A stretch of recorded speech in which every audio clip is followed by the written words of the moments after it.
లోకమే నా సేవాస్థలం అను నినాదంతో క్రీస్తు సువార్తను అనేక దేశాలలో వెదజల్లి అనేక ఆత్మలను క్రీస్తు వైపునకు త్రిప్పి గొప్ప ఉజ్జీవాన్ని తీసుకొని వచ్చిన జాన్ వెస్లీ గారి సేవా జీవితం మనందరికీ స్ఫూర్తిదాయకం.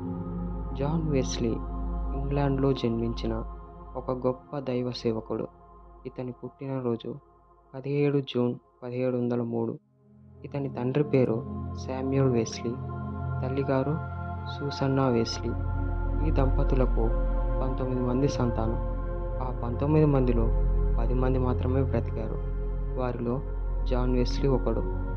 అప్పుడు ఒక భయంకరమైన ప్రమాదం జరిగింది.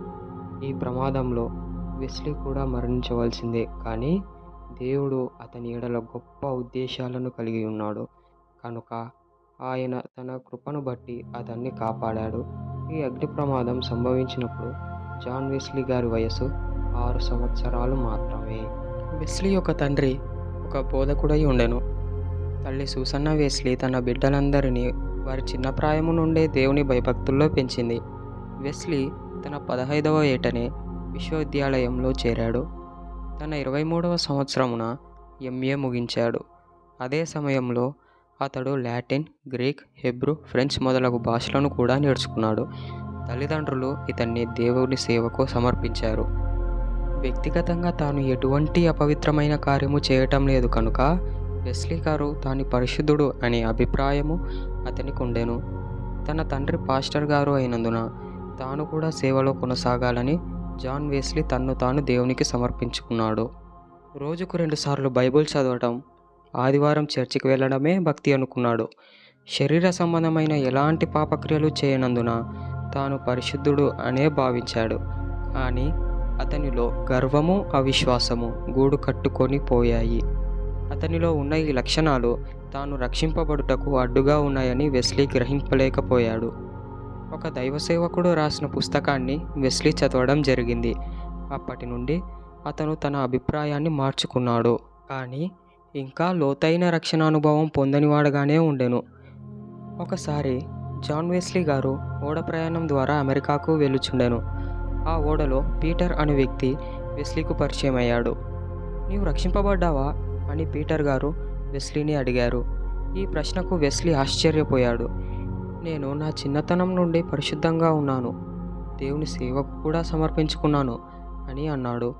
క్రీస్తునందు విశ్వసించుట ద్వారానే వ్యక్తిగతంగా రక్షింపబడతాము, కానీ మంచిగా బ్రతుకుట వలన రక్షణ రాదని పీటర్ చెప్పాడు. క్రీస్తు లోకరక్షకుడని ఎరుగుట కాదు, కానీ యేసుక్రీస్తు నీ రక్షకుడైనాడా అని అతడు మరో ప్రశ్నను సంధించాడు. ఈ ప్రశ్న వెస్లీని ఎంతగానో కదిలించింది. సేవ కొరకు నేను అమెరికా వెళ్తున్నాను. అయ్యో, నన్ను ఎవరు రక్షించగలరు? విశ్వాసం లేని నా దుష్ట హృదయము నుండి ఎవరు నన్ను విడిపించగలరు అని పశ్చాత్తాప్తుడైనాడు. ఆ సమయంలో లోతైన రక్షణానుభవం పొందాడు. నిజమైన రక్షణానుభవం ఇతడు మే 24, 1738లో పొందాడు. అతడు ఓడలో అమెరికాకు బయలుదేరిన తేదీ అక్టోబర్ 18, 1735. ఇతడు ప్రార్థనలో అధిక సమయం గడిపేవాడు. అంతేగాక దేవుడు అతని సేవ కూడా ఆశీర్వదించడం ప్రారంభించాడు. తెల్లవారుజామున 4 గంటలకే లేచి ప్రార్థించేవాడు. ఇతని ప్రసంగం విని అనేకులు పశ్చాత్తాపంతో ప్రభువు తట్టు తిరుగుచుండిరి. ఒకసారి లండన్ వీధుల్లో ఇతడు 3 గంటల సేపు వర్షంలో తడుస్తూ ప్రసంగించాడు. అక్కడున్న ప్రజలు కూడా వర్షంలో తడుస్తూనే దేవుని మాటలు ఆసక్తితో విన్నారు. అనేకులు పశ్చాత్తాపడ్డారు. జాన్ వెస్లీ గారు పశ్చాత్తాపము, మారు మనస్సు, పాప క్షమాపణను గూర్చి నొక్కి చెప్పుచుండేవాడు. ఇతని బోధ కొందరికి ఇష్టంగా లేనందున అతన్ని తమ సంఘాలకు ఆహ్వానించలేదు. అయినను వీధులలో గుర్రంపై ప్రయాణిస్తూ సువార్తను ప్రకటించేవారు. అనేకులు పశ్చాత్తాపపడి పరివర్తన చెందుతుండిరి. వెస్లీ క్రమశిక్షణ గలవాడు. ఇతని పరిచర్యను దేవుడు వర్ధిల్లజేయుచున్నాడు.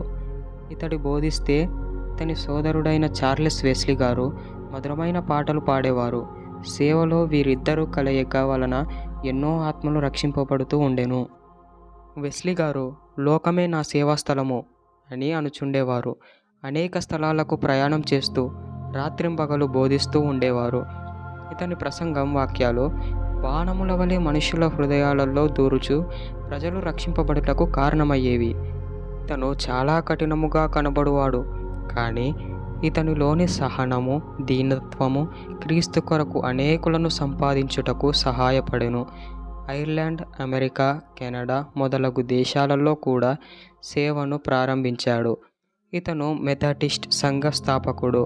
ఇతడు ఏ పని చేసినా ప్రార్థన ద్వారా దేవునిపై ఆధారపడేవాడు. అందువలన కఠిన హృదయములు కలిగిన వారు కూడా రక్షింపబడేవారు.